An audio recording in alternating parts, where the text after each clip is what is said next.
Well, I'm Alan Dale from Gale Force. What an absolute pleasure it is to be here. The Canadian Manufacturers and Exporters Show right here in St. John's, Newfoundland.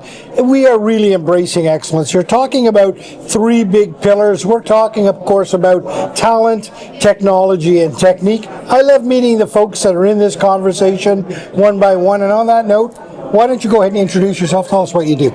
Sure. My name is Leigh. I'm the Industry Partnership Specialist with the Office to Advance Women Apprentices, Newfoundland and Labrador. Big title. Break it all down for me. So the Office to Advance Women Apprentices is a provincial nonprofit organization that works to increase the participation of women in underrepresented Red Seal skilled trades, which is basically all of them except hairstyling. Okay, well listen, this is important work. How is the work going? It's going slow but steady. Okay. Slow but steady? Slow but steady, yeah. I've been with the organization now for just over a year. It was a year in August. And I have to say, my position is new. So before I started, the small but mighty team worked on building relationships with industry. But they saw a need to have someone dedicated to that role. So that's what I do. And I will say, in the just over a year that I've been with the organization, I've seen a lot of growth in the partnerships that we're building with industry here in Newfoundland and Labrador. So you need to establish those partnerships first and sort of introduce the apprenticeship program into them. What was your background coming into this?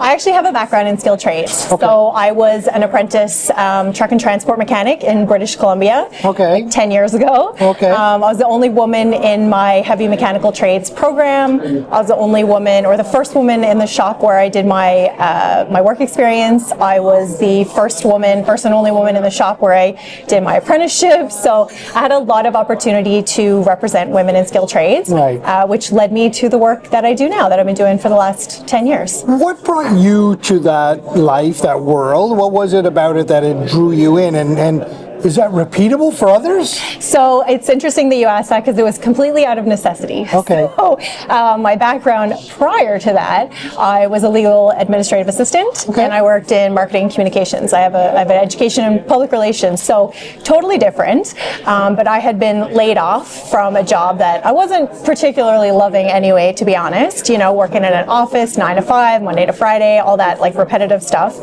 So I needed a career change, and I was living in British Columbia at the time, and the government of BC was talking about skilled trades and how we had an aging workforce and there were going to be a lot of projects and there was really a need for more people in skilled trades. We're still hearing that narrative, 10 plus years later here on the other side of the country as well. So I thought, well, I don't know what I want to do, but skilled trades sounds like a good option because there's opportunity, there's money to be made. So I did a little bit of research. I had no experience whatsoever with skilled trades. But the one that really stood out to me was heavy mechanical trades, because there's welding, there's electrical, you're working on hydraulics, like there's a little bit of everything. And so that's what drew me to that particular trade. And what was the experience like for you when you went in? It was amazing, actually. I will say, we hear a lot of horror stories about women in trades, and they certainly exist. I will say that my experience was very positive. I was treated very well by my classmates, my employers, and things like that. So that experience has really inspired me to encourage other women to pursue a career in skilled trades, because I know that there is a place for us. Particularly as someone who had no experience, I know that with the right tools and the right guidance and the right support and mentorship, you can thrive. I mean, I don't have to tell you this, but you must know how powerful that story that you just told me is for other people to see themselves in that path. Maybe not your exact path, but For sure, yeah, and there are so many incredible stories of women doing the same type of thing, like women who had, minimum wage jobs and were single parents and supporting their kids, and they went back to school and did something like welding or millwright, and now they're making 6 figures and supporting their family, and they have a lot of job satisfaction. And we hear those stories all the time, and that's one of the things that we love to do at the Office to Advance Women Apprentices is raise women up to share their stories, like have their voices be heard, share that with other women, create mentorship so that, girls in high school who are just exploring their career options can see that there are women that are doing really incredible things in the skilled trades. Talk to me about the importance of sort of having that conversation in high school so that people have all these options. For sure. It's really important. I actually worked for a couple of years in Vancouver as a post-secondary recruiter. So I went back to the school where I did my heavy mechanical training. There's many layers to this onion. There is. Yeah. Yes, I am a bit of a Renaissance woman, if I do say so myself. But I used to go into high schools and I would talk to teenagers about, what is it you want to do when you finish high school? And it's amazing in this day and age. You would think with the amount of information we have access to on the internet that young people would know what their options are, but they kind of still don't. Or even if they know, like, okay, yeah, I could go into skilled trades, like, what does that mean? What does that look like? What's a day in a life? What kind of skills do you need? What will you be doing every day? So it's really important, I think, even before high school, even like junior high, to get in there and really talk to them about what their options are. But a day in the skills trades can be a great day. Oh, for sure. It's super fun. Yeah.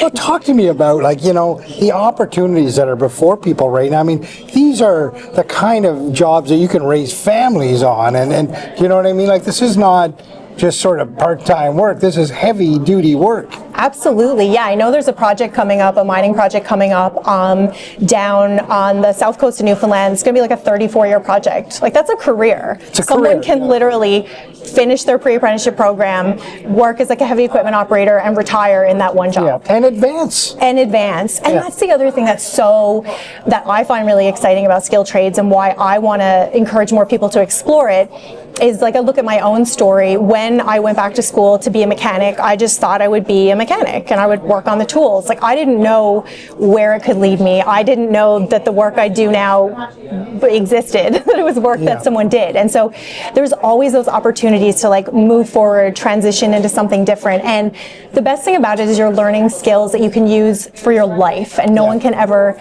take that away from you. Like, the things I can do with tools and the problem solving abilities I have and the things I learned from being a mechanic, even though I'm not on the tools anymore, I still have those skills, and I love it.